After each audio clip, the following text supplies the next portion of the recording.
So, ladies and gentlemen, fanboys and girls, nerds, weebs, and otaku, welcome back and welcome home.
Hello there, Applebites. This is your Applebite Written Writ Ralph talking to you straight from our show here, The Written Writ, a show where you and I and you take a journey together to get fun, get creative, and do things really geeky. And today we got a plethora of people here hanging out with us. It is going to be a show of shows as we hit the road to Long Island Tabletop, where Jay and Shadow will be there, and us as well, covering the thing, checking everything out, and having lots of fun. Tabletop is always a great convention to go and really enjoy, especially if you want to play some games. All right. Somebody was going to say something? Oh, no, I was just going to say I'll be there in spirit. Unfortunately, I won't be there. Our Canadian brother will be there in spirit. The ghost of Christmas spirit, because it's that cool. I just said outstanding. So it's the ghost of D&D spirit. Yes, the spirit of the Dungeons and the Dragons. Oh my God, folks. We are going to have fun. It is going to be a blast. You know what, Jay? Why don't we start off with you since we're talking Long Island Tabletop? Tell the people all the good stuff. Give them the spiel. Yeah. All right. So Hit Point, if you haven't heard of it, it is a trading card RPG. Your deck is your health, and you use different actions, reactions, armors, and weapons to try and defeat your opponents. You could take those same cards, find a game master and a few friends, and you could go on an adventure in like your normal, typical tabletop RPG fashion. We're going to be at the Tabletop Expo this weekend, and we'll have product ready to buy. We'll be running demos, and we actually have a free play event on Saturday. So if you have some cards or you're going to buy some cards there, you can sign up for the event. I believe it's 12 to 2:50 p.m. on Saturday. You do have to sign up on the Tabletop Expo's website. But come find us at hitpointgame.com or on socials at HitPointGame. I was saying, do you guys still have spots open? I believe so. I actually haven't checked it. There were 50 spots. I would be very surprised if they were all full, honestly. So, because Drew was talking about, oh, Ralph, come in and join on my game. They got a spot open. I'm like, no, you don't. As soon as I went to check, nothing was gone. Yeah, and it was an interesting little playing at the last con. Say that again, Shadow? We had a lot of fun playing that at the, what was it, the TCG show? Oh, yeah. That's right. Yeah, that's right. Yeah, you guys got to play again. It is a fun game to do Hit Point, you know, and I'm looking forward to doing it again. But you guys got the table going on the outside anyway. Yeah, we have a table in the vendor section also. Mm-hmm. So you can actually play there at the vendor table as well. Yep. Yeah, we'll have the demos there. And then the free play is really for people who have product, who have decks made. They want to come and find other people to play with. So it's just a fun little way to have existing players participate as well. That's a really cool concept. I like the idea of your card being your hit points, running out of cards. I mean, but combining that, of course, with going on your standard RPG tabletop adventure. That's very creative. Thank you. Yeah, I mean, I think what I like a lot about it mostly is it has a very simplistic approach. Sometimes if you're, I don't want to say reinventing the wheel, but if you want to try a new game, sometimes a lot of people get stuck in the box of got to do something different. But you're working with a good balance of, well, here's a dynamic that works, but we're combining with something else to make it something fresh. And I really get that feeling from it. Right. Yeah, exactly. I appreciate that. That's exactly what we try to do. You know, we love trading cards and we love RPGs, so why not have both? You know, smart combo. Yeah, and it works really well. It works really well because if you like trading cards, you could play just the trading card portion. If you like RPGs, you could play the RPG portion, and it really kind of pivots seamlessly, which is exactly what we've aimed for it to do. Beautiful. How far along are you on the campaign version? So it's pretty much done. I'm working on reformatting it to make sure that it's easily readable to game masters. Creating the stat blocks. This is the part that's taking me the longest, but the content there is done. It's a multi-level adventure. Played through the last time, so I know you guys were pretty close. So yeah, well, so we have the one shot. That's what we demoed last year. So what I'm working on now is it's a multi-level adventure. So like equivalent to one of like the D&D books. Think of a little bit smaller than that, but it'll span over many sessions, and you'll gain levels as you adventure through it. So it's definitely time consuming for sure.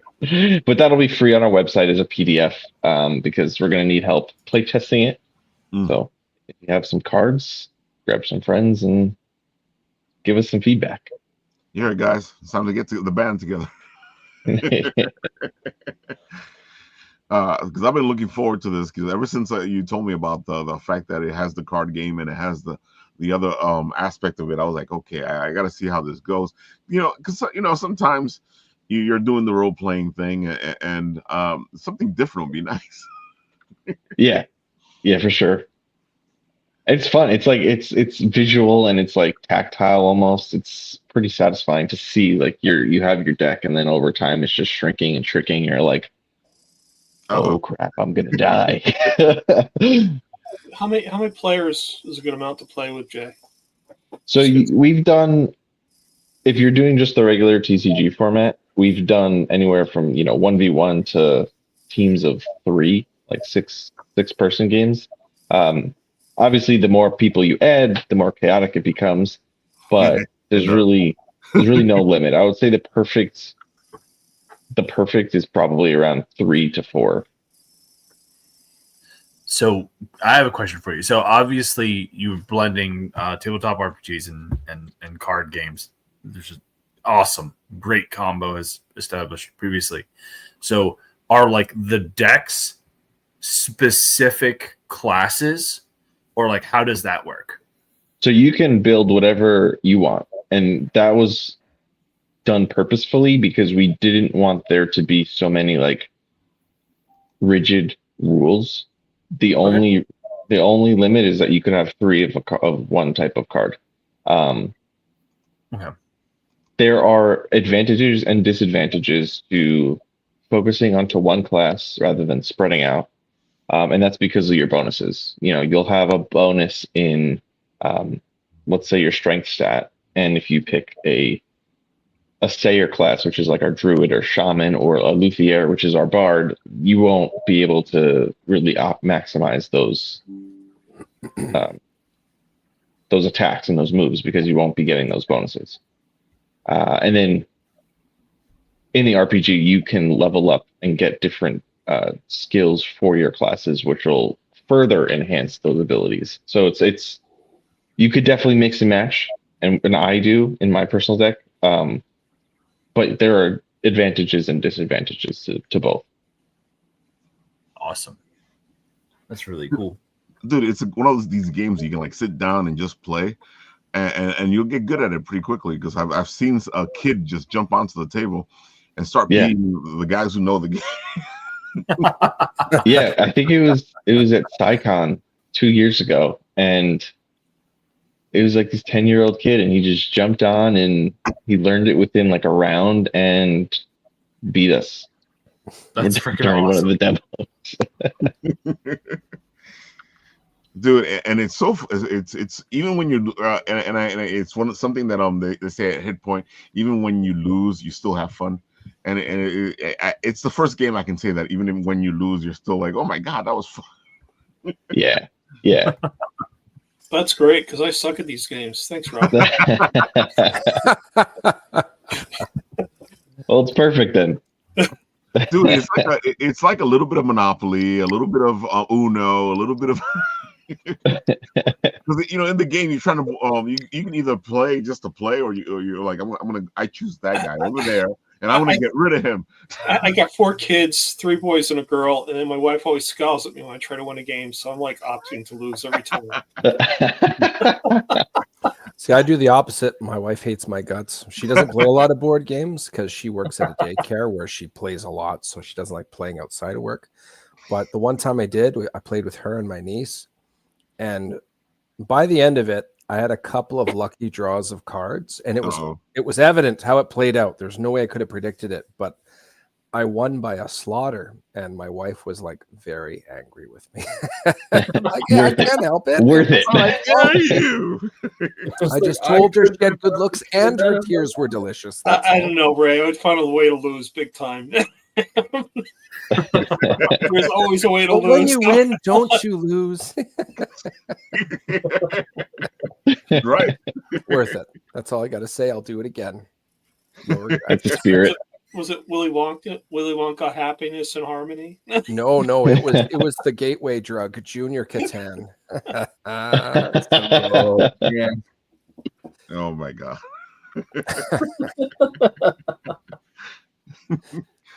Yeah, so this game is like that too, because you can decide you can just play it, or you're like, I'm gonna take this guy out next to me. Yeah. So I have to say that's how it was. Well, no, when we sat down with ShadowRabbit and your friend, what's his name? Jeff. There you go. When we sat down with ShadowRabbit and Jeff, it just happened that Jeff ended up getting the brunt of it, but he says he always gets the brunt. Yeah. Yep. When in doubt, attack Jeff. That's what I always say.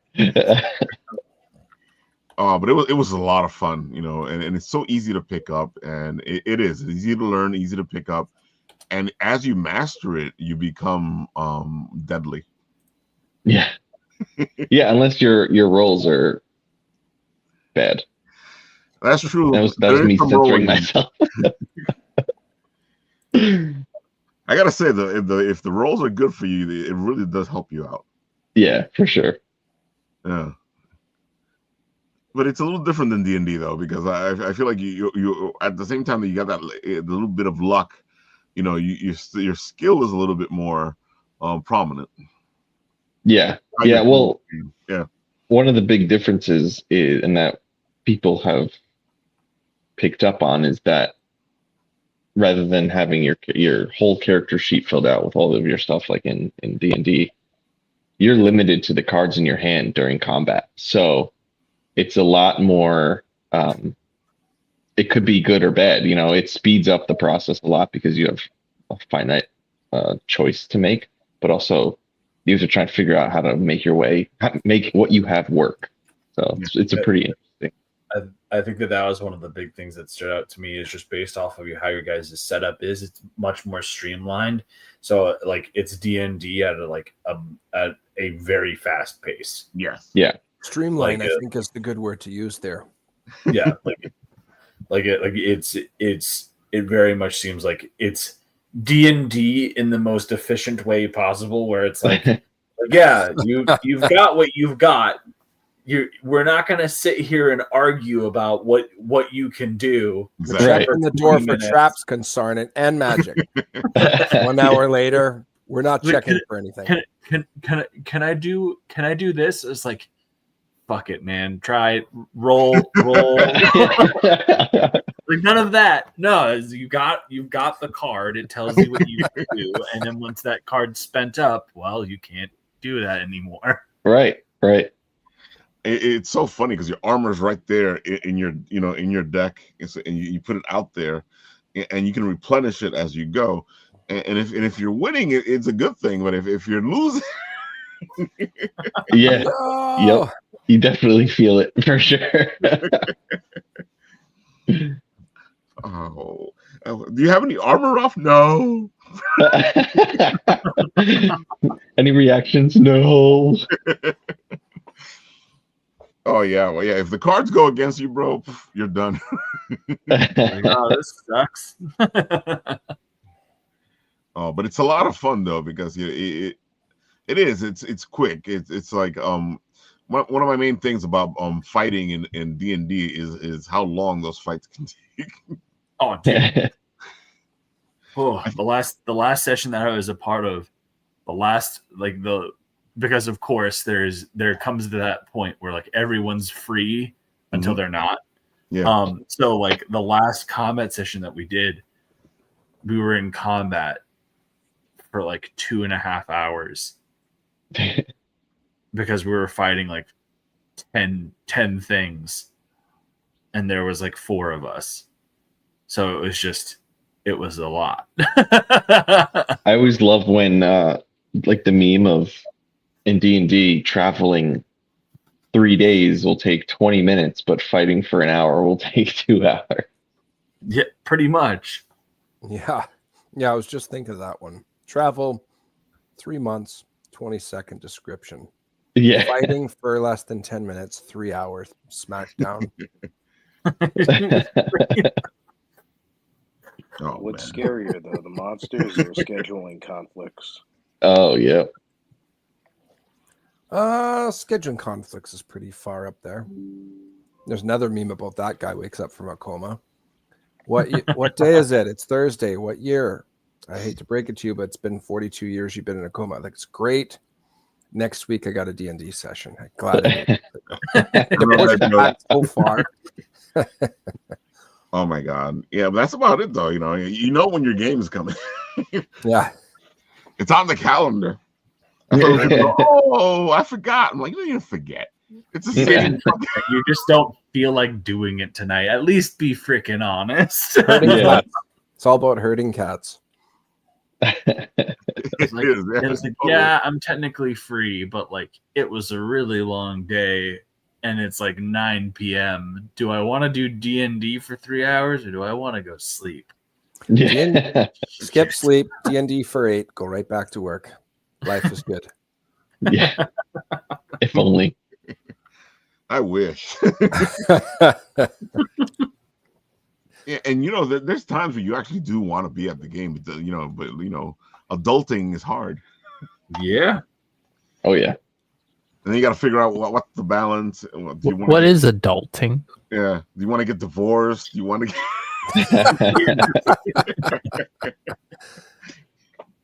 Keith Miller says, "What's up, guys?" Yo. Keith? I was just on a podcast with him 2 hours ago. Nice. He followed you, man. Whew, doing my rounds, but yeah, I had a good time with him. It was a nice sit down and chat. He very supportive. He had me on his network there. Very, very, very grateful. Podcasts are a lot. I like podcasts. I'm an extrovert, so just sitting down and talking to people is a good time for me. Even if promoting or not promoting, I should say. I gotta say, we've been at this for 10 years, and I forgot who it was in the green room. They were telling me that. It was Michael. A lot of these podcasts aren't like they aren't there anymore. They're gone. And there's a lot of them that are gone. Yeah. But so I was being here for 10 years. I can say, yeah, a lot of the guys that were with me in the beginning have been long gone. They didn't even last the first couple of years. It's one of those things where people don't see the results that they want immediately, and it's a whole thing of the internet has spoiled us with instant gratification. So like Yeah. they'll go into things like, oh, I'm going to be the next comic YouTuber. It's like, Good luck with that. hate to tell you this, bud, you're competing in a very saturated market. You don't need to put me on the spot for that. Come on. But like you know, and then there's also silly stuff that happens in indie comics every like 2 weeks where somebody kicks a hornet's nest, and that has its own level of radioactive fallout. But like it like so You know what happens when that happens? You get one of these. I call it popcorn. Yeah. Sit back and say, once in a while, throw an occasional pebble at the nest. It used to be like a joke where like because I came in the industry back in 2020, and like it's kind of like I don't want to say my MO, but like my whole deal is I go really hard on promoting when my books are live and what have you. And then once the books are done and I focus on getting the book complete and out to my customers. And then I decompress and I just kind of log off for a little bit because I'm exhausted and I need that break. And then the moment I would come back, there were like nuclear storms all over the place. And I was just like, what the fuck happened? And it's like people that I were friends with now hate one another. And I'm like, what's going on? And That they're sounds like, about right. oh, well, you missed it. And so like It isn't what he said, it's how he said it. There is this whole joke where it's like Michael Oden's the yellow canary of indie comics. If you see him disappear, just know something bad is about to happen because like like that's how it goes. And like I mean it's kind of true. It's just I like it like, every single time, man. I would just go away for a little bit just to be like, all right, I did my funding, got the books out, time to focus on me and the family a little bit.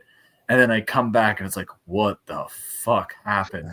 I feel like Donald Glover in that episode from Community where he goes downstairs with the pizza and he comes back and the entire apartment's on fire. That's my time in indie comics in a nutshell. I've seen that like in a meme in a similar fashion where it'd be like you missed that one get together for the campaign and you're back. Oh, that one you don't know game. what's going on? Yeah. Shows like a guy in his underwear strangling a cactus, and it's like, hey, grab this rope. There's no time to explain. And how did the hell did we get here, dude? I missed that one campaign. I was gone. Come back. I don't have my spell book anymore. They've all been arrested. We need to get away. I'm like, what the hell did you guys do last session? I was gone for one and the game session, and the game was never the same after that session. Because I never got my spell back,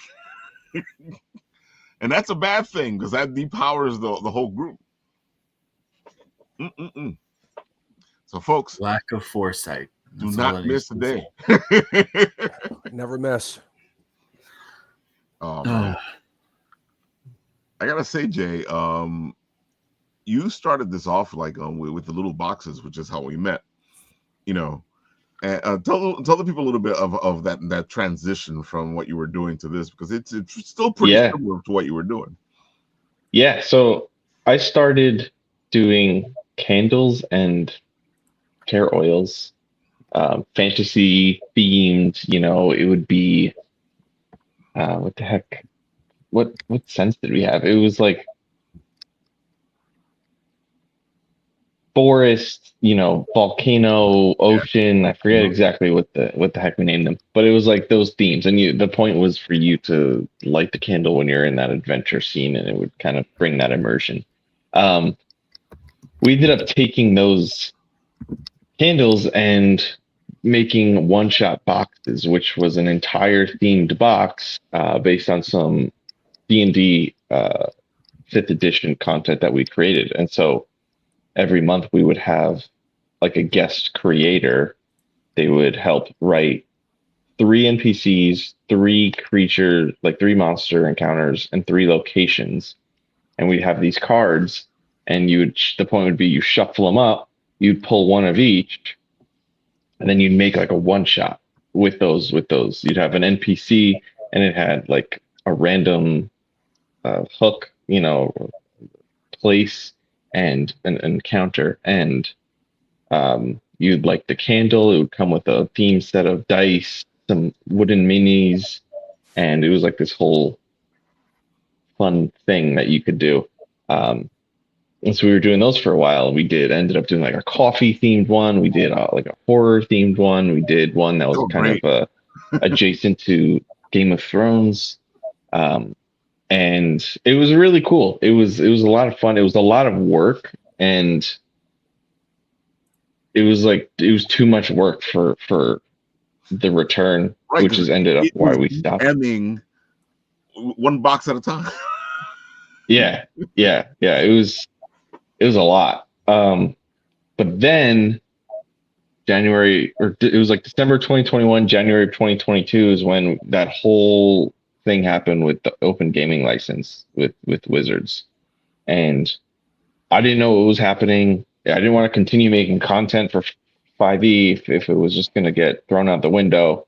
And so we shut that down and pivoted to making our own game.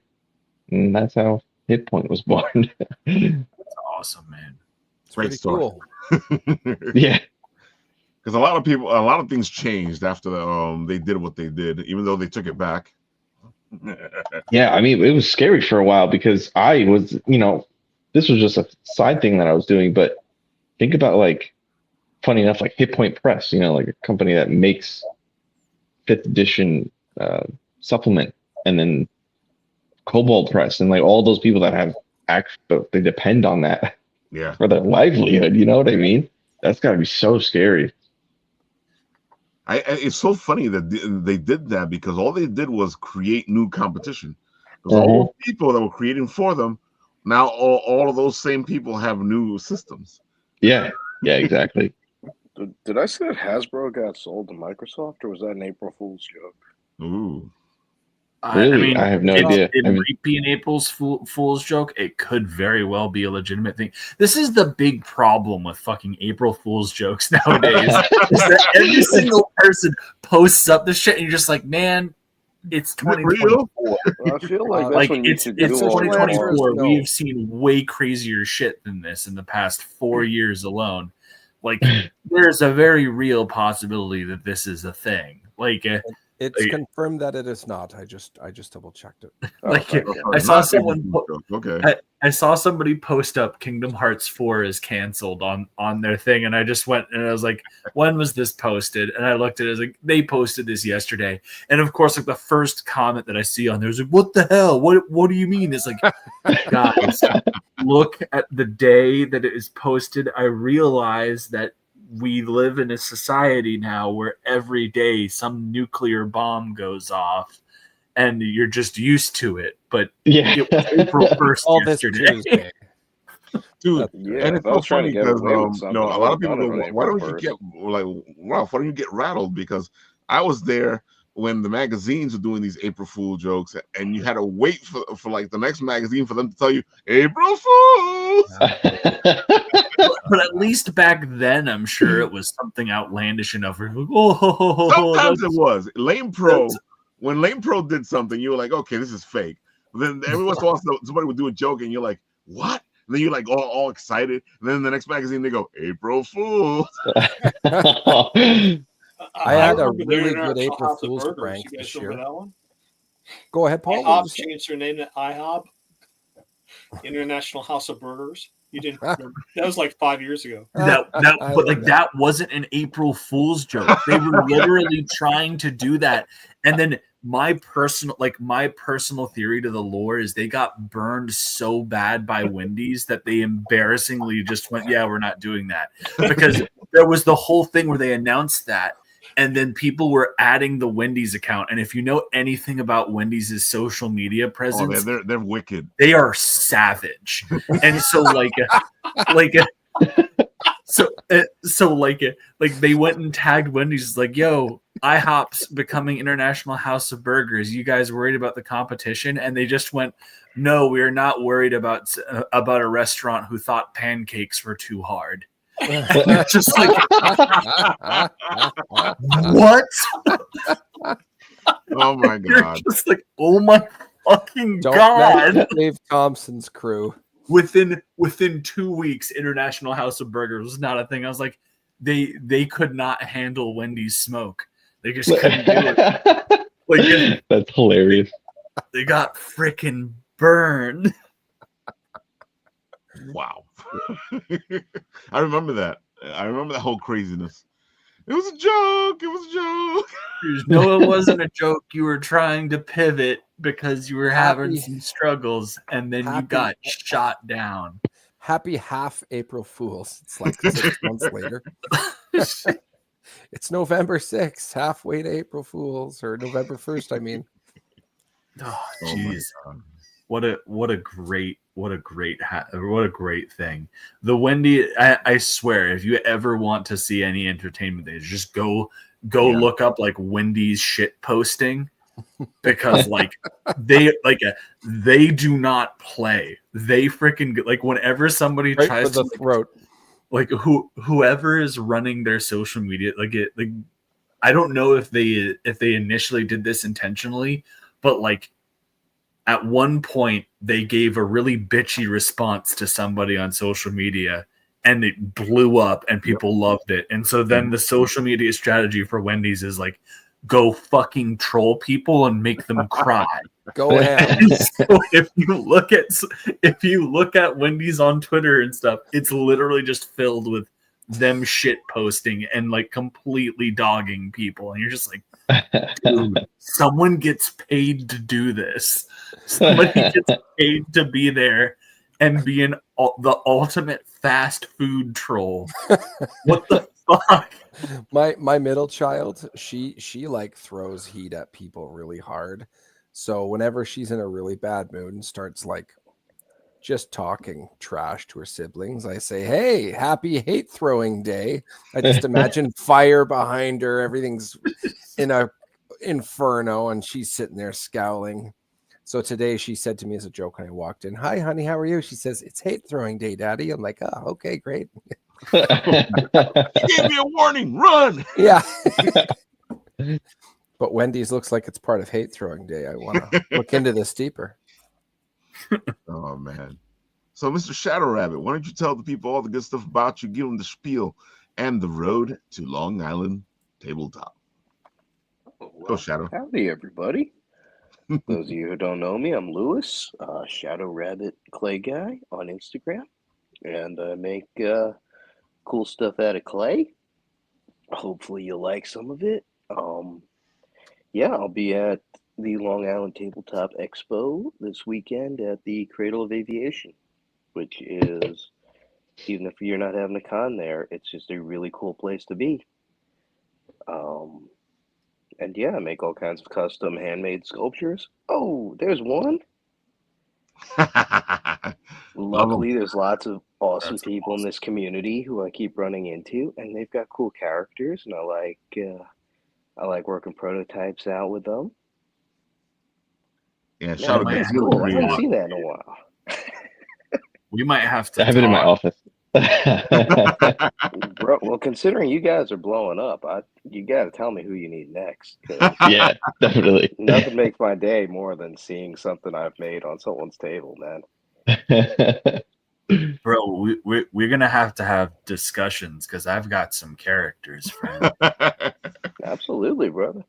Yeah, so here's I'm pretty awful at photographing my work and stuff, but This video yeah, here, we'll these see. ones right here, this reminds sir. me a lot of After These Messages. We'll be right back. Right. That style, the stop motion, that Mhm. I was very impressed with what I saw there. That was cool. Oh, thank you. I like the Something's Killing the Children. Yeah. Oh yeah, man. Look at the that's, dragon. Woo. one of my favorites. Mm-hmm. It's The old huge. Slaughter family there. Yeah, hey, who knows? I mean, Scott and Tiny and our Long Island, New York City guys, maybe they'll show up. If you guys are listening right now, hire the Shadow. I'll tap you. I mean, I've been asking artists to do interpretations of my characters from the game, but I'd love to see one of them in 3D. It'd be great. It'd be awesome. It would be a pleasure. This is one I'm working on for another guy in the community who does some trading card game, Butterflies in Space. Mhm. So he asked me to kind of prototype up a new alien species for him. That's So cool. gave me carte blanche and said make something cool. So I think it's going to turn into some sort of alien Mothman, I don't know, creature. And yeah, hopefully I can finish that up and have it ready for the show this weekend. So hopefully I can get some feedback on Oh, it. so you're gonna try to put it on your table? Yeah, all my sculptures are getting pretty big these days, I think, because I'm just kind of doing whatever I want with them. You know, people are giving me a lot of free reign. So, you know, I mean, look, I'm susceptible to flattery. So if someone says, "Hey, go ahead, I like your work, make me something cool," I kind of run with it, and that's where I'm running. That's where I'm running into with this guy here, because it's turning into a pretty gigantic flying alien warlock thing. Hell yeah. Yeah, man. And then I've got my skull behind that for Wayward Raven, where There it me is, and right Ralph just participated in their Kickstarter for We Yep. Suck at Comics Volume 2. We suck at And comics because we do. that will be a lot of fun to see printed, because they did get funded. Oh, and yeah, everyone and their mom's got a 3D printer, so I decided I should probably start playing with one just to see what they can do. I still like doing it by hand, but hey, you know, I'm not going to deny the coolness of a new technology. So I kind Yeah. of played around with it, and then decided I'd make a blank and start sculpting on top of them. So little anarchy bear there. Does that That's make it cool. easier for you, or because I know Not really. I was gonna say No, honestly, I kind of hate it, but it's super cool, and I don't, you know, I don't hate it as like a threat to my business, which it clearly is, but it's just I like making stuff with my hands, man. I like feeling clay. I like kind of zoning out and having like kind of a tactile Who's that guy? experience with it. Isn't that cool, dude? I don't. But yeah, the 3D printing Is super this cool. some weird solicitor? Is this guy harassing you? That looks like a cool guy, man. I don't know. Honestly, looks like someone I'd hang out with. So Yeah, I think so. Fair I enough. concur. I concur. if only I knew what they were saying. Oh, I like your Grinch guy. That's Thank cool. you. Thank you. that is really Yes. cool. Yeah, that's great. I like how you pivot. You know, you're constantly. It's not the same thing over and over. It's different things. Yeah, I mean, every sculpture I like to start from scratch. So that's sort of where I've considered different options, like, making kind of a prototype body and then working on top of it from there. And it's not something I've rolled out. It's just I have more fun starting from step zero every time. So just getting a ball of clay and seeing what comes out of it. Like That's I said, freaking they awesome. didn't, they didn't have the fidget toys and stuff when I was a kid. So Yeah. We just did stuff with our hands. yeah, well, hey, and this one kept. Love the kept you out of some detail trouble, so. on the scales there. Oh my God! Look at that dragon. Yeah, that's Thank really you. nice. Yeah, this was a custom commission. The guy's wife was a cowgirl, and it's like, can you make her, riding on a dragon? Yeah, I'm pretty sure I can come up with something for you. So this was this thing came out pretty massive too. I was like trying to fit it into my car, and like the wingspan ended up being like 40 inches across. Like so. It got pretty ridiculous, but I sure hope he found a place to put it in his house. At least you know it gets a great place. Oh, here we go.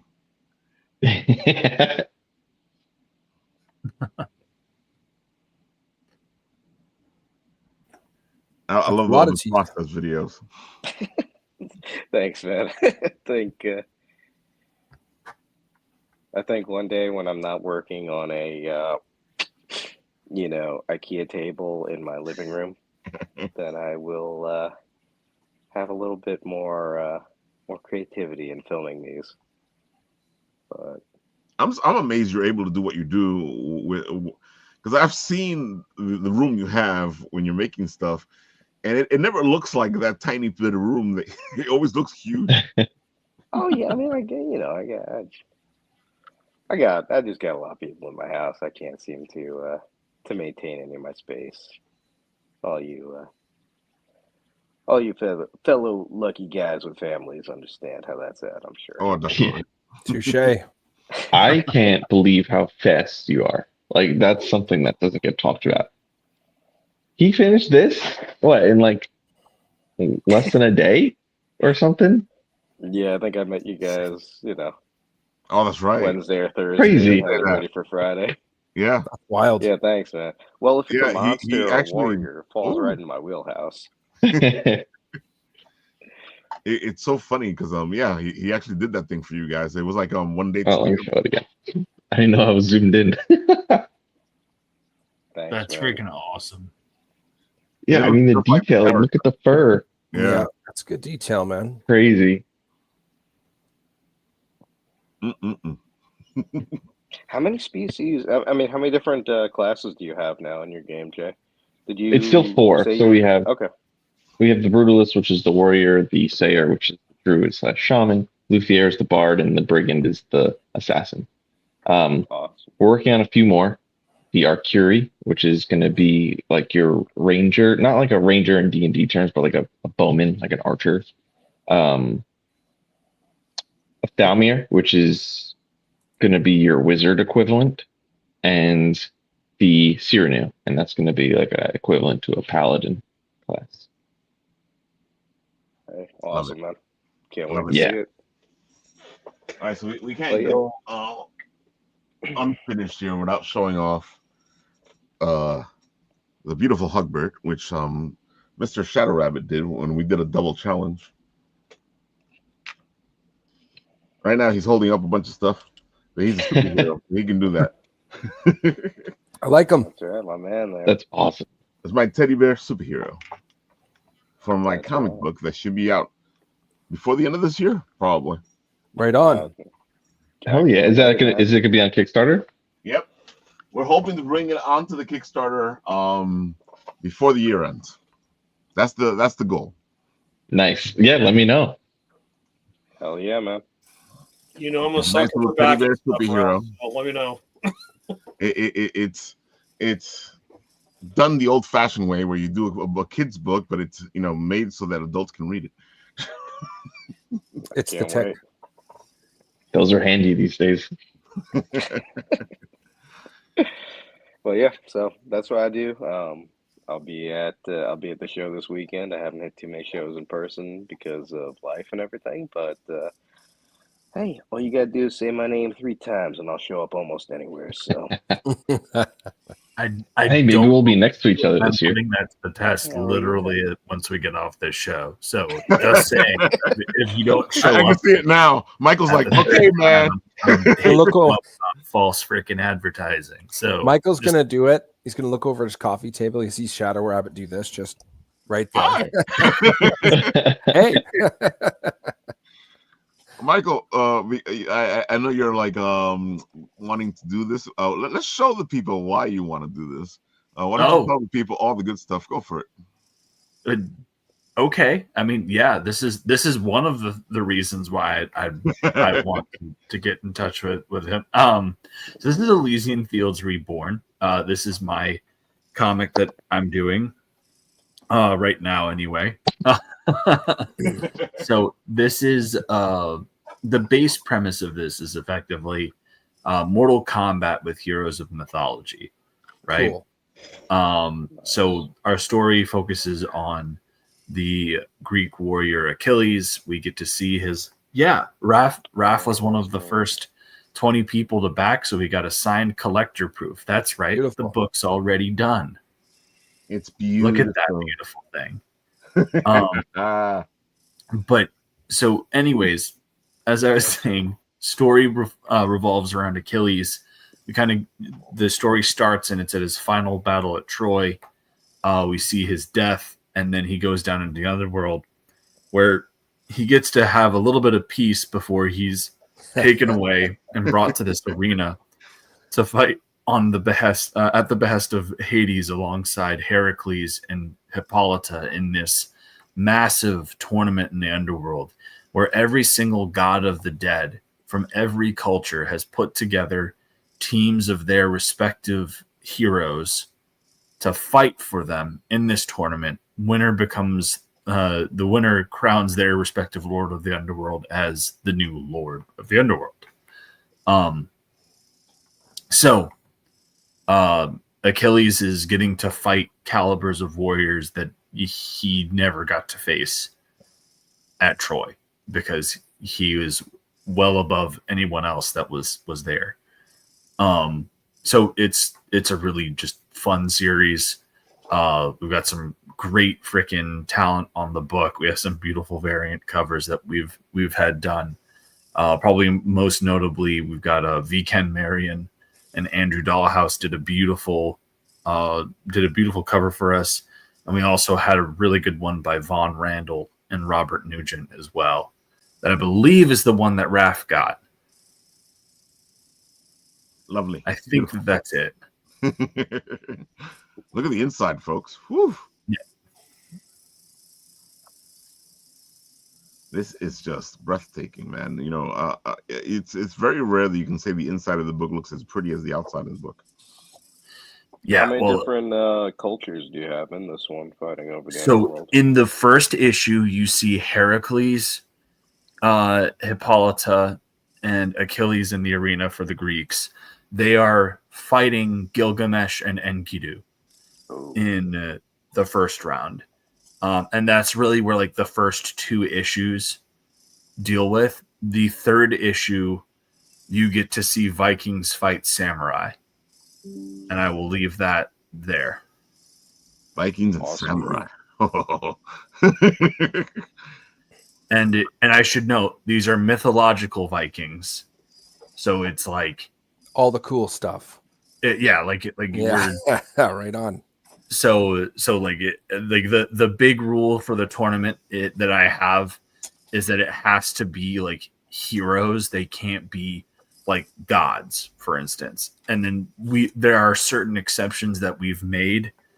Like, for instance, Heracles, if you know his story, when he dies, he actually doesn't go to the Elysian Fields or to the afterlife. He actually ascends to Olympus and becomes the Olympian god of strength. But in the story, he's rescinded his divinity so that he can participate in the tournament. So you'll get a few other characters that have kind of done this deal. One of them also gets introduced in book 3, but I am not going to say because I'm very, very pumped up for people to see this character for the first time and how we've approached him. He is a very popular character.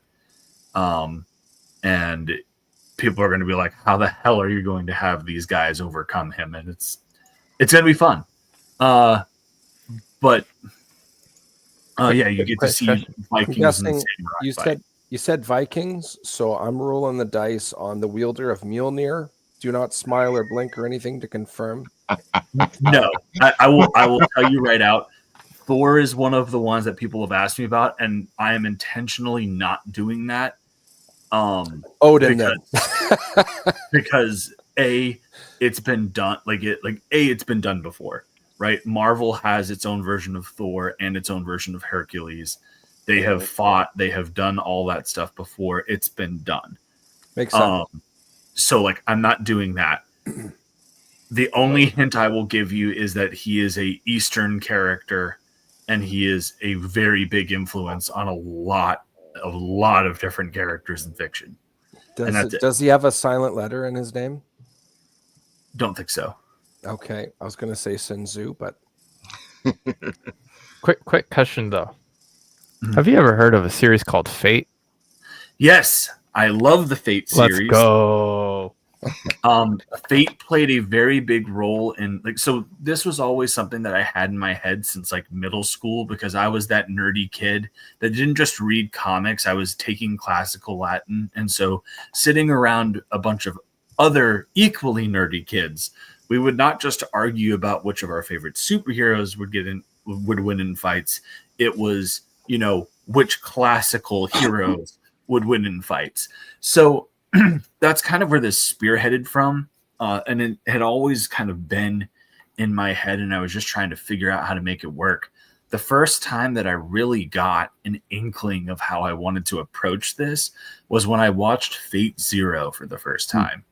So, like, yes, I love Fate. Fate is awesome, and Fate played a big role in influencing, especially the tournament aspect of it.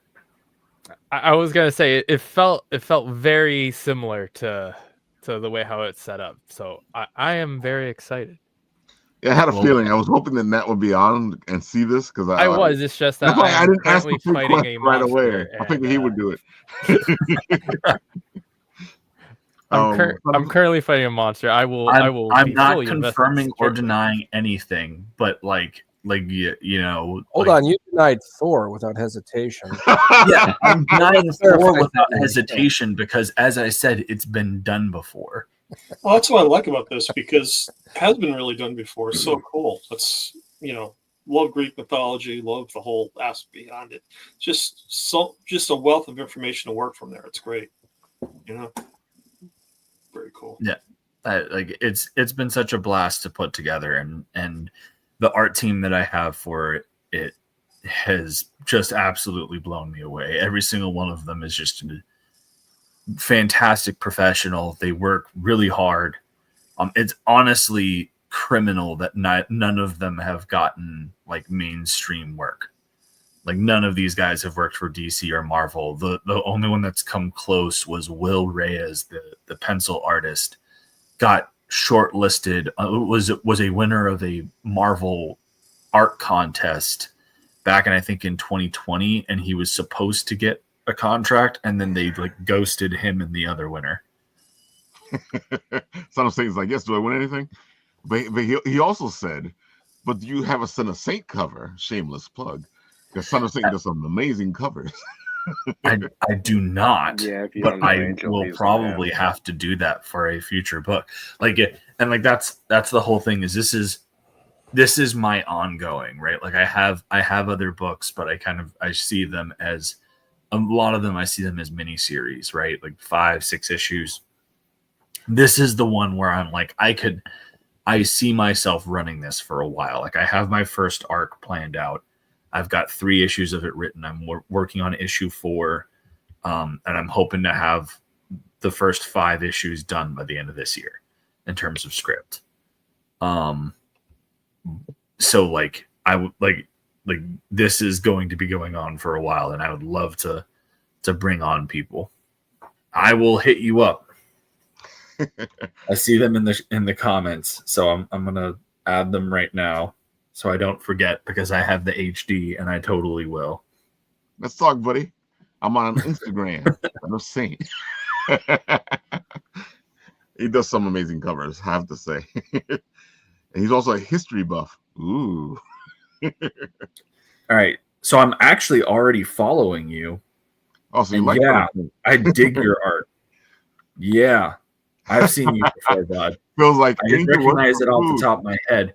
So, Son of a Saint, this is what I'm going to do is I'm going to send you who the character is. You can't react at all in the chat.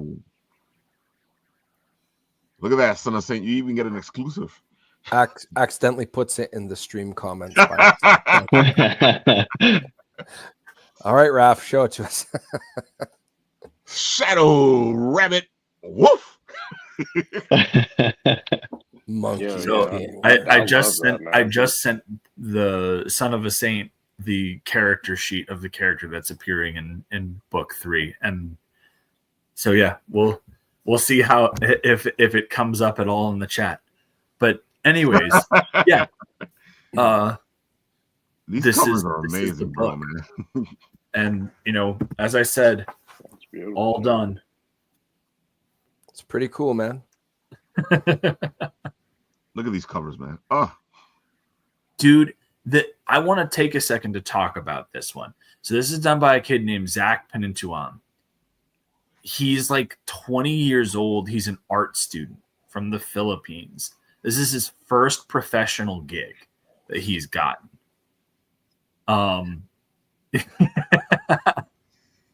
You're welcome. We'll talk about it offline. But point is, Zach is freaking awesome. He did such a tremendous job, and he did everything on this. He did the digital line work and colors. So pencils, inks, colors, he did it all from layout to completion. Absolutely brilliant. And like it's actually become like a big favorite. Like there are lots of people who are like, this is their favorite cover. And I don't blame them. It's really difficult. Every single cover that we have on this campaign is just chef's when I was trying to pick one, it was it was really difficult. You can always add on another one. Oh no. That's how I get in trouble. It's just one more. I make it really affordable. It is very affordable.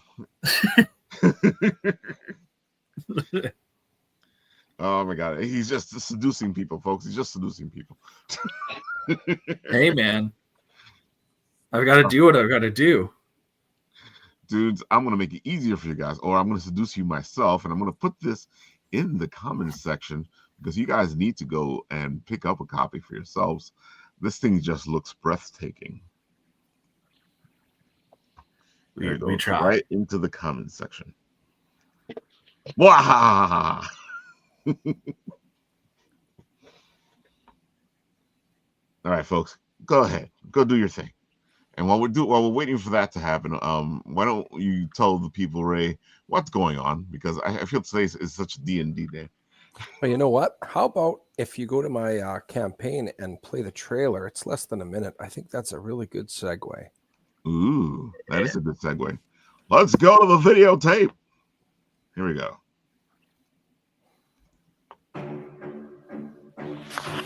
After Chasgo and myself received a surprise visit from Dunnan and Madrakas, we were able to help the local guards stave off the beginnings of an undead outbreak. I recognise one of the fallen creatures to be an addict to the local drug, Weave. After following a lead, the four of us were able to track down a group of bandits transporting the drug. Fortunately, we were able to control the situation, and Dunnan has a gift with aligning perspectives. You get to choose which of my friends here you are going to speak to. If not, I'll pick for you. We had no idea that this was the beginning of a very long night.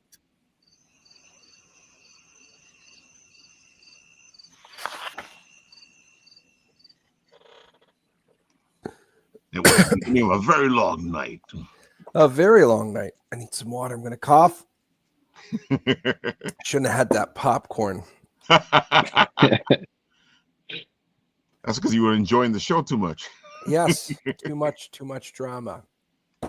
With that said, I just quick shout out to Philip Rossert and Philbo Publishing that have given me a chance. They run my Kickstarter. They're publishing my book. Phil's got so many pots stirring, and I just want to make sure he gets a little bit of attention there. Big thank you and shout out to him. This is issue 2 of a 3-part miniseries. The Madcaps is a little story, intimate setting, revolves around the reunion of 4 friends that's interrupted by this random outbreak of the undead. And although that is put aside and taken care of, it is concluded that this has something to do with a local drug problem called Weave. Now, in this second issue, these individuals find themselves getting into the headquarters of a local distributor of the drug. As you can see in the main cover here, this is done by Kenny Calderon, colored by Dan Kemp. And this shows them walking into a path that has a lot of overgrowth. You can see the random, subtle differences in everybody's facial expression. If anybody has ever, be it played D&D or had friends in high school, but there's certain circles, the older you get with responsibilities such as kids and a job, or if you move out of the city, you don't get to see those friends as much as you would like. And anytime you get to see them, your inner child is recharged, no matter how short of a time that is. And this book is an homage to that level of camaraderie. We've got 4 variant covers. Here we have by Jay Sloan and drawn or colored by Dave Kemp. This is Chazgo, and this is a debut of his 3-eyed albino crow for a pet named Emix. And that's also available as a metal foil poster, which is really, really cool. This one here is Dunanini, this little half dwarf, half gnome, who has a telescope that blasts raw arcana out of it. And here he is surrounded by the undead. Russ drawing it, and Dave Kemp coloring it to give it that real beautiful combination of talent. I'm very lucky to have them on this project. And then here we have a fan favorite. I like to compare this guy to like the Green Ranger in the original Power Rangers series. He does a lot of cool stuff, but doesn't necessarily always give the final blow. Madrakas Darthual, descendant of a large kaiju-like electric eel that lives out in the ocean, able to store up lightning, essentially, in his gizzard and vomit it out at a later time. Here we see him pulling Earth upward as he's using his arcane abilities. Is something you actually see in this issue. Just a really cool little feature. Rod Ramos Rodolfo drew it. Dan Kemp colored it. I gave the script of this scene to Rod, and when he drew it out and showed me, this was his interpretation of that scene of just showing Madrakas, and they both did a great job. And then lastly, if you scroll down a little bit more, we have this little gem here. This is drawn by Jenna Stark. This is of Sarlacc. In this issue, you will find this book, or you will find Sarlacc finding this book, rather. Dave Kemp colored it. What's so special about this cover is it's going to be metal foil to add to that stained glass effect. It's going to be really, really pretty. I'm really looking forward to having a physical copy of that in my hands. It's just really, really cool to have all of this talent put into all of these different covers. Now, with that said, we also have interiors. Here is you saw this in the trailer, this image. This is the 4 of them picking up on page 1 where they left off on the final page of the first issue, and they're essentially interrogating some bandits that were transporting some of this drug, as you can see here. And they have some choice words and things what to do. And at the bottom here of page 2, you see Chazgo saying, "Hold him up," as he uncorks some weave. I'm not going to show any more of that scene, but here's an image of page 7 where Chazgo is getting a bird's eye view of a compound that they're about to get tangled up with. We have so many add-ons.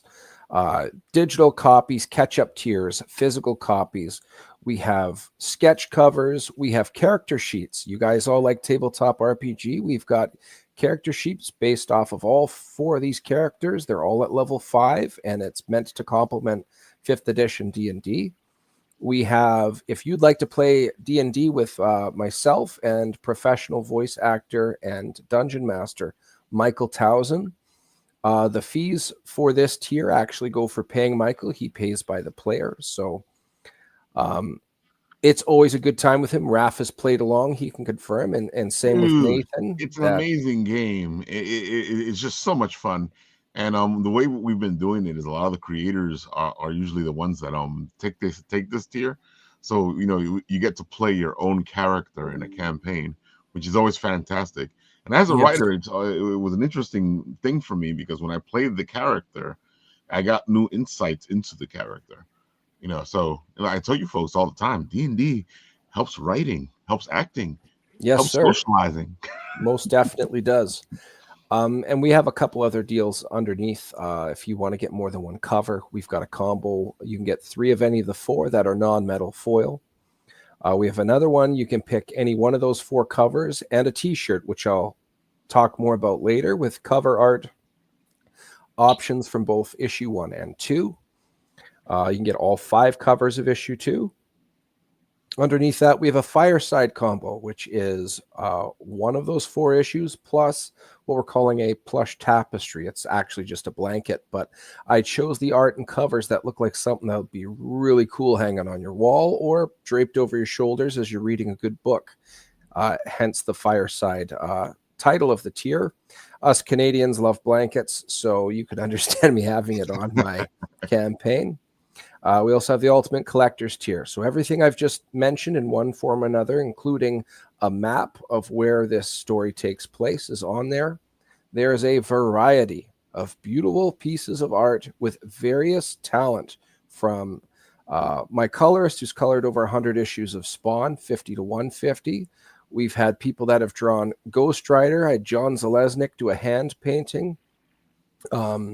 He did that was one of the variant covers for issue 1. He also did the cover cartridge art to Shinobi for the NES back in the day, and various things of Magic the Gathering, Warhammer, and the list goes on. And there's so many cool things on here. Really, what you got to do is you have to go check out this campaign and see what's on there. We got pinups by Sean Langley. As I mentioned already, you can add on the main cover of issue 1, got black and white of the same pinup, so you can see the 2 different artistic styles. As mentioned underneath here, we've got a metal foil poster option. People were really pushing, saying you should make this metal foil, this one. I didn't want to take away from the stained glass option, so as a compromise, you can get that one as a pinup if you'd like. You can get a set of bookmarks with various art from both of the 2 issues. I already mentioned the character sheets, and I also mentioned the t-shirts underneath. For those t-shirts, there is art. Sorry, you can pick out your picture. You can pick out your shirt size. You can also pick out your color of said t-shirt. So I picked the covers that looked the most comic-y because people love wearing art like that. And then, of course, as underneath, I've already mentioned the plush blanket or tapestry. Any 3 of those pieces of art that have been in either issue 1 or issue 2 in some form or another are available. And last thing I'll say about it is the stretch goals. We've already got funding, of course. If we hit $1,000, we will show what we're unlocking. The only thing we're showing is if we hit 4,500, I will be debuting a black and white cover reveal of issue number 3, added at the back of issue number 2, just to help keep your intrigue up and add to the metaphorical hype machine. We have various artists on here. I've got to put an update on here right now. It's just Victor's. We had a little bit of a glitch. But again, shout out to Philbo Publishing, Philip Russert, who's been working wonders. He's got his own book coming out on the 9th called Papa, which is basically, imagine the movie Nobody with Better Call Saul's actor, where he fights the mafia. It's an equivalent to that, except it's a grandpa fighting the mafia. So it's almost like Nobody plus Gran Torino. And there's a really cool twist in that one. I've read the script for all 5 issues, and this is an homage to his now deceased father. I've lost my dad a couple years back, so I really get, be it grieving or be it honor bound or obligation, Phil really needs to get this out of his system, and I'm more than happy to talk up that comic in abundance. But yeah, go check out the Madcaps. This is my first time on the writer's side of a comic, and I've said this on other podcasts, I can't control how good of a writer I am. That's up to the readers to decide. But one thing I can do is, there's Papa there. But one thing I can do is make sure I attach a lot of talent around me to make sure I'm visually giving something which I feel is worthy of the industry. So check out the Madcaps. And here we've got Papa. Unfortunately, I'm very stunted on what I can say. Shout out to Philip Russert. I wish I could say more. I will be uploading soon for a second time. I did a review on the script, and it goes into a little bit more detail here and there on some of the characters. But yeah, just picture, there's Victor doing the interiors of mine. He's saying the story is fantastic. Philip's backing up my book too. Look at this. Look at these nice guys saying these nice things. But yeah, Victor, who did my interiors, he was telling me that on my book, it was really my script that I gave him was constraining enough to give him an idea what to do, but it was open enough for him to add his own flair. And I'm really happy about that because that's what I intended. But yeah, check out the Madcaps. It's already funded, so if you decide to buy in, yeah, there's no coin toss of whether or not it's going to get funded. It's going to happen. And yes, here with Papa, you can check out, if you go through my videos, if you dig deep enough, you can find the review on it, but I'll be re-uploading it again. Yeah, nobody meets Gran Torino with a really cool twist. And it revolves around how men suffer in silence and what they will do for their family, be it their son, their wife, their grandchildren, and something they will do. They'll grudgingly accept their fate and do it with a smile on their face. So definitely check out Papa as well. It's coming out in a week's time.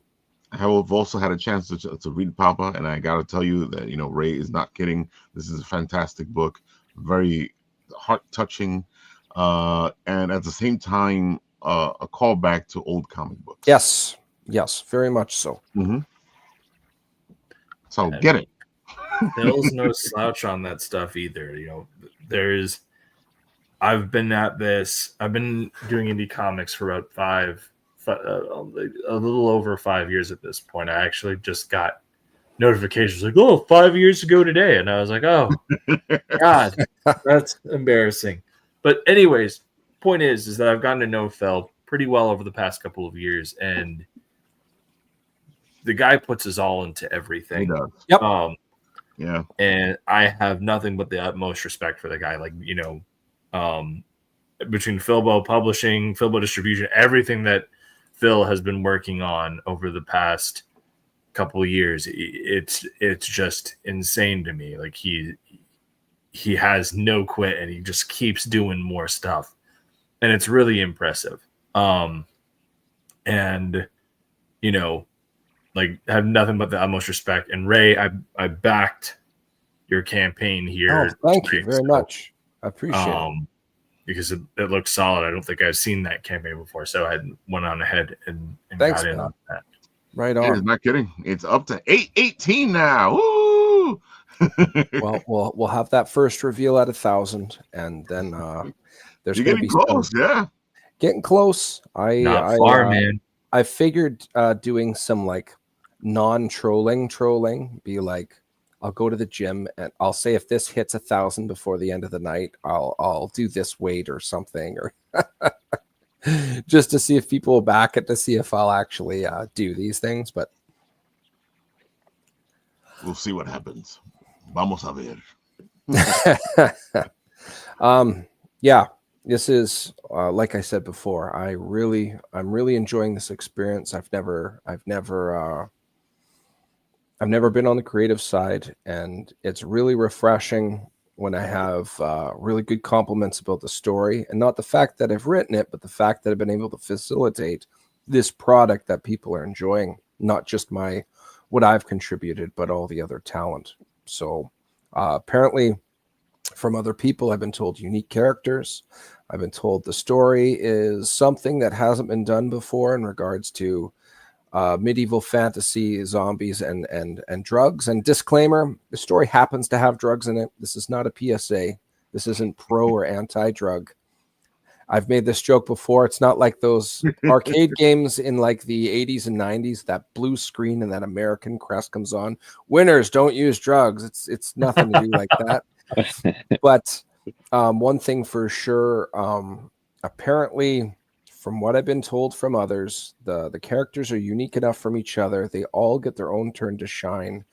And like I was saying before, people that, if you like tabletop RPG, you'll feel like you're reading an RPG, another group playing out. And if you got a good cluster of friends, a circle somewhere, you'll definitely feel that energy too. So if any of this is scratching your itch, then definitely check it out, because it'll be worth it. That's my favorite thing to say, is this thing reminds you of being at the table, hanging out with your friends, and playing D&D. It's almost the same thing as the reason I loved the movie, because the movie gave me that feeling of being able to see through the movie and imagine what was happening behind the scenes with the players, the players playing their characters. Yes, very much so. All right, Mr. Paul, why don't you tell the people all the stuff about the timing forces? Thanks, Raphael. You think I could share a video really quick? Yes, you can. Just do the present thing, and you'll be able to share it. Awesome, thanks. It's just a 30-second trailer that I developed for the pre-launch. No, that's not what you're on the show. No, Not that allowed. Gate kept. let me see if I get the right one. Give me a second. Here we go. It'll just be 30 seconds. All right, hold on. I got to get rid of this, and then I got to put this. Where are you? You're over here. There you go. All set? Go for it. Will you step up to the challenge? Save time as we do it. Instructions are very across multiple time bodies, all at the same time. Time forcers, an interactive Volume is kind of low. role-playing video game with a twist. Not only can you run missions in the past, present, and future to thwart harmless evil schemes, but you can learn about history and other civilizations while you're doing it. Time forcers, available on itch.io for Mac, Android, and PC. So that's Time Enforcers in a nutshell. Let me just stop sharing. Pretty quick. Hopefully that came through all right. But yeah, basically this was a brainchild that came out of COVID for me after I saw what my kids are going through and just realizing how bad it was for educators and students during the virtual environment thing in education. So I really wanted to make a game that was based on like a time travel type of experience, but also have kids learn about history as they go through it. So that's really the whole premise for Time Enforcers. It's an interactive digital comic as well as a role-playing video game. And then you have this opportunity to learn about history as you go through it. The Inquisitor asks you questions. You have to answer the questions. You get the answers right, and you continue through the game. But I'm not totally heartless. You actually get 2 chances. If you miss it, then you can still go through the game. So it's not so bad. But it's really meant to, it's for kids 9 to 11, but really I'm an adult. I enjoy playing it. So it's really a lot of fun. Each of the games will be based on an episode. The first episode is dealing with feudal Japan. So you're going to be playing as a samurai warrior Kaizen, who's like a symbol for feudal Japan. And if you know anything about Japanese language, then you know what Kaizen means. But, that's the whole point of this game. Continuous improvement. What's that? Continuous improvement. You got it right. Exactly right.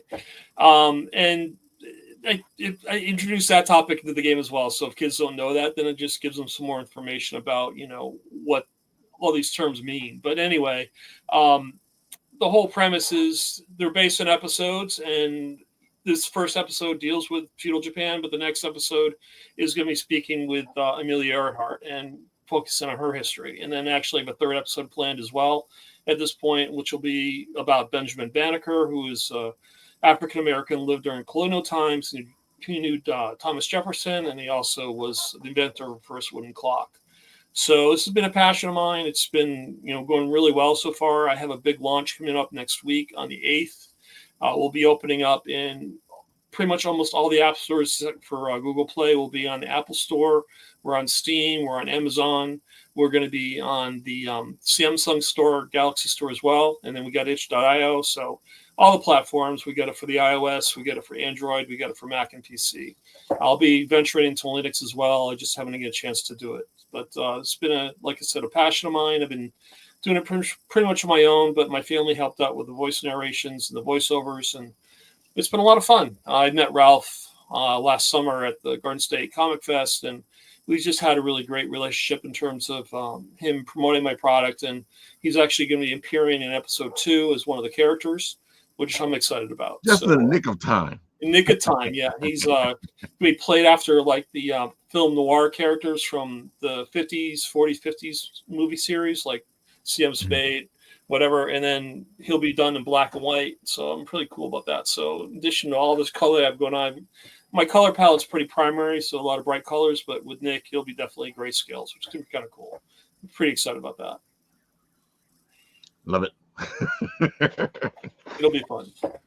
Yeah, I ran into him at Garden State Comic Fest, and he just like I was like, this is interesting right here. Let's go pay attention to this. Yeah, if you check out my Instagram channel, pretty much every channel, I started doing a it's called the Chrono Whiz Quiz, which was like a daily quiz test of history of that day and history type thing. So it's a lot of fun. I dress up as one of the characters, C.T. Haugens, and that's the thing about the characters in the game. Each of the characters are actually based on real life people to one degree or another. So C.T. Haugens is based on Christian Huygens, who was a scientist in the 17th century, had a lot to do with the invention of the pendulum and big physicist. He knew Isaac Newton. Pretty cool stuff. And then H.G. Wells is in it. And then I also got, as I mentioned, Amelia Earhart and Benjamin Banneker. We actually had a contest last summer, and we offered people to join in and decide what the next character is going to be. And our winner was Tojo, who's the sled dog from the Alaskan Serum Run in 1925. So he's going to be a character too. He's going to have a little headset so he can translate his barks. I'm pretty excited about that. That's a cool idea, man. Thanks. I love what he's doing. And it's funny because a lot of people think, oh yeah, you're a writer.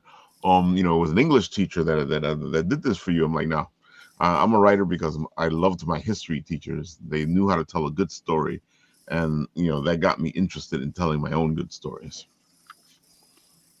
In fact, my English teacher was the one that told me you would never be a writer.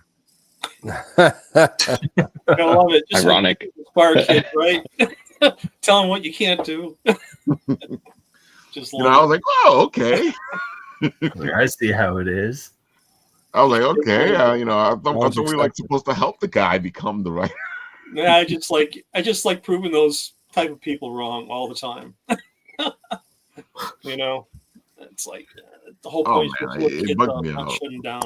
So, especially as a teacher, I understand you might want to bring somebody down to realism, but at the same time, oh man. All right, folks, this show has been an incredible run to Long Island Tabletop, and let's go through it one more time. A quick little where can they find you and stuff, starting with Jay. Go for it. Yeah, you can find us at hitpointgame.com or on socials at hitpointgame. And we'll be at the convention this weekend. So definitely come check us out. If you haven't played, you could demo it there. There you go. And Mr. ShadowRabbit, let them know. I, too, will be at the Long Island Tabletop Expo. You can get me on Instagram, ShadowRabbit Clay Guy, or on my website, ShadowRabbitArt.com. ShadowRabbit. There he goes, right there. Long Island Tabletop. All right. Who did we go to next? Oh, I remember now. Michael. You can find me on Instagram at 9RP Comics, Facebook, 9 Realms Publishing, Kickstarter, Elysian Fields Reborn is live now, and we just went up. 2 backers. Thank you guys. You're the best. And I should note that when we fund, we're actually going to be raffling off original character sketches of Achilles, Gilgamesh, Heracles, and Enkidu from our turnarounds. I think I made that announcement last time I was on here Monday, but just to reinforce, if you back by the time that we fund, you'll be in that raffle. So you have a chance to win some pretty swanky original art. And then, yeah, you can also find me on Twitter at ElysianFields_0, although a very good chunk of my time right now is bitching about Christopher Nolan's Odyssey adaptation because of so that's mostly what I'm doing on there at this point. Is every single time I get a new round of set photos, I have an aneurysm and complain. Happy hand throwing day. Wendy's there, Michael. Happy hand throwing day. Not happy how the ship works. Oh my god. But yeah, so that's me in a nutshell. Thank you guys. Yes. And Mr. DM Ray, Go for it. You can find me on, let's get Facebook out of the way first. DM Ray. DM is just short for Dungeon Master. You can find my Facebook Madcaps page as well. And you can also find me on as at Raymond the DM on both Instagram and Twixter. And I believe, of course, the last and not least is on Kickstarter right now. Look up Madcaps issue 2. Give it a look. Whoa! Just jumped again. Nice. You guys are awesome. Hell yeah. And I really appreciate all of this. This is my first time making a comic, and the first issue we did great. It took 2 days to get funding. This time it took 2 hours. So I'm flattered that you think I'm doing something of some type of decent value, that you've come back with a vengeance to support me. So I'm very flattered. I'm very, very grateful to have all the talent attached. And I guarantee you, and I've said this on other podcasts, in volleyball, they say bump, set, and spike. This is the set issue. It's 3 different acts each issue. When number 3 spikes, it spikes hard. And I'm telling you, the payoff is huge. You will enjoy it for a clean-cut 3-issue story. There's no buy this issue from another intersecting monthly issue. This isn't 1994 with Maximum Carnage and there's 7 different monthly issues that you had to go through. It's none of that. You don't have to know 60 years of lore leading up to this. 3 nice, concise issues. I guarantee you will enjoy it as one full package. But right now, back number 2, you can get number 1. And I could keep on repeating myself, but man, just go and check it out. Very, very happy to share this story with the industry. Yes, folks, do yourself a favor. Go check it out. Roll the dice, people. You got to take a chance. And Mr. Paul, go for it. Thanks, Raphael. So timeenforcers.com, but if you look at the link next to the logo, it says get the game. It actually lists all the stores that we're offering the game at. It's $2. It's well worth it. It takes about a half hour, 45 minutes to play through it, the episode. And you can pre-order everything. Apple Store has got a pre-order. Steam's got a pre-order. itch.io, you actually can get the game now. Not really saying that to a lot of people, but I am saying it to you guys. And then we have it for the Fire tablets on Amazon, and you get it for the Android on Galaxy Store. So I'm pretty excited about this, and we're going to be going full bore. We're actually appearing at the CycloCon this weekend in Hackettstown at Centenary College. So hopefully we give away a lot of stuff there and letting everybody know about Time Enforcers. So I'm pretty excited about that too. There you have, folks. Go check them out at CycloCon this Saturday. We will be at Long Island Tabletop on Saturday and Sunday. So go see us there. If you see me there and you say hi, you might get into the trailer and maybe we'll give you something. And of course, we can't leave this without letting you guys know that Sacrimony is out right now. Go check it out. Go support it. Go pledge. Help Matta out. She does everything by herself. She's the letterer, the artist, the writer, dude, she does everything. My favorite line that she says is that she does all this work and she can barely afford to pay herself. Isn't that sad? So help her pay herself. I'll put it right there in the comment section like all the other guys. I love that the goal is 666. Yeah, it makes sense, right? If you guys love epic fantasy, this is right up your alley. And I got to tell you, folks, I'm constantly yelling at my book going, why? Why are you doing this? And I tell Matta all the time. That tells you something, folks. That's how good the story is. Let's see. I think Mr. Nat sent us a bunch of stuff over here behind the scenes. That's right. There goes the dancer. And Kat Calamia is an amazing writer herself. This is The Dancer. Fantastic book. Great story. If you like a great book with a good hero's journey, this is the book to get. The Dancer is a beautiful story. And you folks really need to check this one out. Let's see. What else do we got over here? Project Gnosis. Dude, this guy is prolific because I think he's done like 3 Kickstarters this year. Project Gnosis, great sci-fi. He's an amazing dude. This guy hustles. If you see him at the cons, he'll sell you a book. That's what I hear, man. Dude, he's amazing to watch. There's times where I can't even get into over there to do a little interview with him. Folks, go support him. It's a great book. He's already funded. Come on, it's always better to get some nice cushion on these projects because sometimes people will pull their money out. Oh, too soon, Wrath. Too soon. Of course, our friends at Stranger Comics have this beautiful Niobe comic out right now. They're doing really well.